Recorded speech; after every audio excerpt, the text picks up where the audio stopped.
अस्सलामुअलैकुम दोस्तों, आज આપણે પરફેક્ટ માપ સાથે ચૂરમાના લાડુ બનાવીશું। તો ચાલો આપણે એને સ્ટાર્ટ કરીએ। લડ્ડુ બનાવવા માટે આપણે 1 કપ ઘઉંનો જાડો લોટ લઈશું। 1 કપ એટલે 250 ગ્રામ ઘઉંનો લોટ છે, લઈ લઈશું।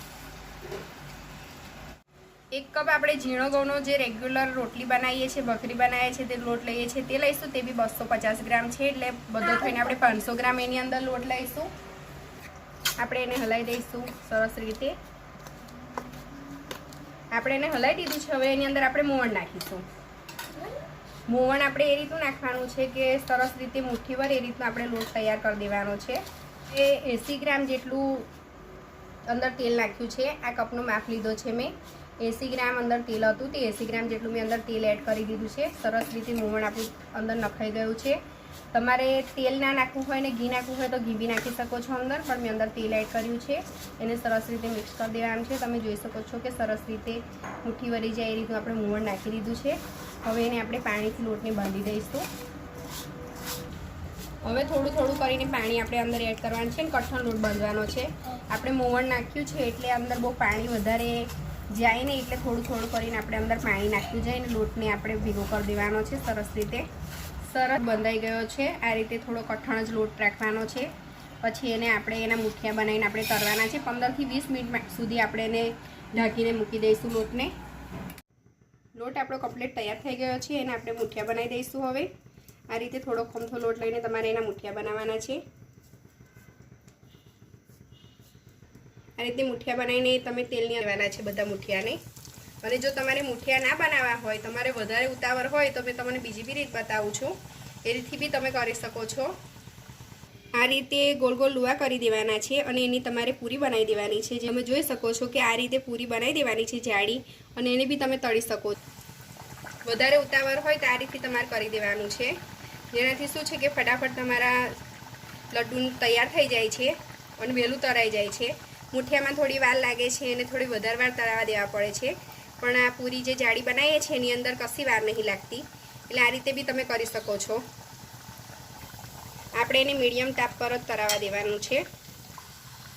હવે તમે જોઈ શકો છો કે જે પૂરી મેં બનાવી નાખી છે તે તો તળાઈ ગઈ છે, પણ મુઠિયા જે બનાવી નાખ્યા છે તે હજુ બરાબર થયા નથી।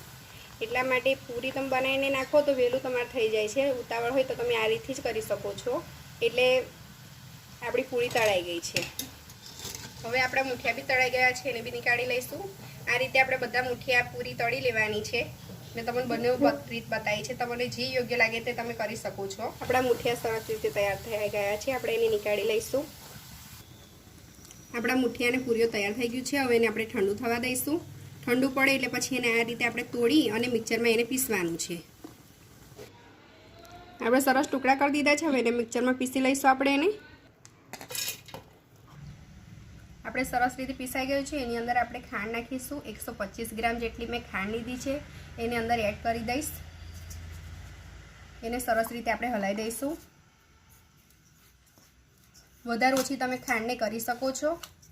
તમારે વધારે નાખવી હોય તો વધારે બી નાખી શકો છો અંદર ખાંડને, અને ઓછી રાખવી હોય તો ઓછી બી તમે રાખી શકો છો। જે રીતની તમને મીઠાશ ખાવતી હોય એ રીતની તમે અંદર ખાંડ એડ કરી શકો છો। મારી ચેનલ પર તમે ગોળના લડ્ડુ બી જોઈ શકો છો, જે મેં બનાવીને મૂકેલા છે આગળ। લડ્ડુ બી તમે બનાવી શકો છો। એને ઇલાયચીનો પાવડર અંદર ઇલાયચી પાવડર નાખવાનો છે। નાની અડધી ચમચી જેટલો મેં ઇલાયચી પાવડર અંદર એડ કરી દીધો છે। એને બી સરસ રીતે આપણે હલાવી દઈશું। હવે તમે એની અંદર 50 થી 70 ગ્રામ જેટલું ઘી અંદર એડ કરી દો। અને જે મેં ખાંડ નાખી પરફેક્ટ માપ સાથે મેં તમને બતાવું છું, જે ખાંડ નાખી તેની મીઠાશ બી કમ્પ્લીટ જ છે। પરફેક્ટ માપ સાથે મેં તમને બતાવી રહી છું આજે લડ્ડુ બનાવવાની રીત। એક વખત ઘરે જરૂરથી ટ્રાય કરજો। દરેક તહેવારમાં લડ્ડુ બનાવીને આપણે મહેમાનોની આગળ બી મૂકી શકાય છે, પ્રસાદમાં બી મુકાય છે। એક વખત ઘરે જરૂરથી ટ્રાય કરજો। તમારે જો એને થોડા દિવસ માટે સ્ટોરેજ કરવા હોય લડ્ડુને તો એટલું ઘી નાખવાનું છે અંદર। અને મોરે તો આજે મહેમાન આવી રહ્યા છે, મેં લડ્ડુ બનાવ્યા છે એટલા માટે મેં થોડું દૂધ બી નાખીશ। તમારે જો મહેમાન આવતા હોય એ રીતનું હોય ને તૈયારીમાં પતી જાય કે ભાઈ 2 દિવસમાં પતી જશે, તો તમે અંદર દૂધ એડ કરીને બી એને બનાવી શકો છો। અને એટલું ઘી નાખવું હોય તો એટલું ઘી બી નાખી શકો છો તમે। આ રીતે સરસ રીતે ઘી ને દૂધ નાખીને લડ્ડુ બને એ રીતનું તમારે તૈયાર કરી દેવાનું છે। આ રીતે તમારે બધા લડ્ડુ તૈયાર કરી દેવાના છે। આ રીતે બધા લડ્ડુને આપણે તૈયાર કરી દઈશું અને એની પર તમે કાજુ બદામ જે લગાવવું હોય તે લગાવી શકો છો। સરસ રીતે ડેકોરેટ કરીને તમે એને મૂકી શકો છો। આપણા ચૂરમાના લડ્ડુ પરફેક્ટ માપ સાથે તૈયાર થઈ ગયા છે। તમે દેખી શકો છો કે ખૂબ જ સરસ લાગી રહ્યા છે। એક વખત ઘરે જરૂરથી ટ્રાય કરજો, દોસ્તોમાં શેર કરજો અને અમારી ચેનલ ટેસ્ટ ઓફ ખત્રીને સબસ્ક્રાઈબ કરવાનું ભૂલશો નહીં। નવી રેસીપી સાથે ફરી મળીશું। અલ્લાહ હાફિઝ।